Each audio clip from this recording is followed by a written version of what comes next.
My name is Don Cash, and I'm one of the producers for the Texas Parks and Wildlife television show. Here we go.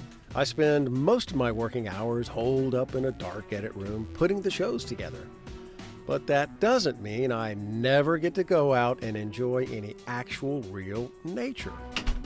As a matter of fact, when I leave here and head home, I've got my own little nature preserve waiting for me.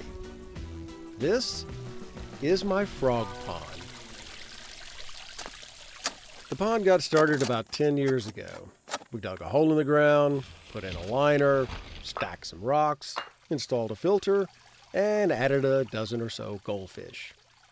Now, the goldfish are really nice, but the pond attracts other animals as well. Every spring, it seems like every frog in the neighborhood hangs out here. It's pretty neat. I wanted to know what kind of frogs they are and why I have so many, so I brought in an expert. You know, what's really neat is that you basically had a dry chunk of dirt and you built a pond. When you build a fish pond, you can expect other wildlife to show up. Birds will come and drink and bathe. Frogs will show up and breed and feed. And then snakes and other predators may show up and feed on those frogs. Pretty cool. Here's a sign of a happy, healthy frog population. This is a whole mass of frog eggs right here. It's really nice. You create a little oasis here. Well, what kind of frogs do I have there? What do you see? These are Rio Grande leopard frogs, and you have all sizes. That frog right there is one of the biggest Rio Grande leopard frogs I've ever seen. This is probably the prime watering hole for frogs in your neighborhood. The nearest natural water to my house is a creek about 3 miles away, but somehow frogs and toads manage to find their way here.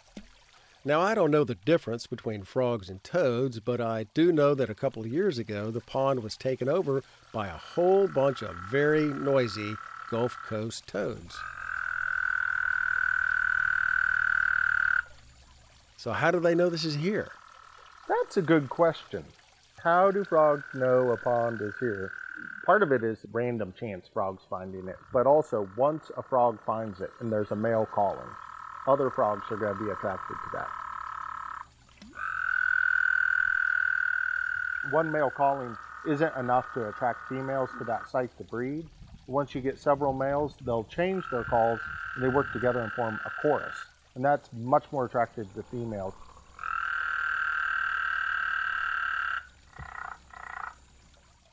In the spring, when it's really busy, the pond becomes sort of a frog buffet. You have a checkered garter snake, and that's a common snake in this area, and they love to eat frogs. Yeah, I've noticed that when the snakes are around, the frogs manage to stay very still. First line of defense is to avoid detection. So if the frogs can't easily escape or it's not necessary, they'll just freeze up and hope that the snake notices someone else.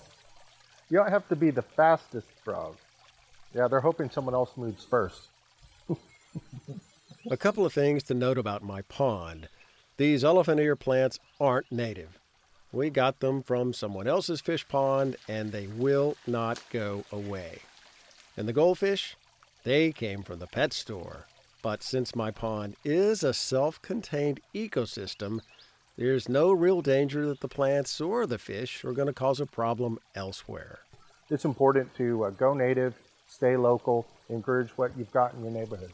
Certainly don't introduce exotic or non-native species to Texas, and just be patient. If there are frogs in your area, they'll find your pond. And so the frogs find my pond year after year. And I like that. Best frog pond you've ever seen? It's epic.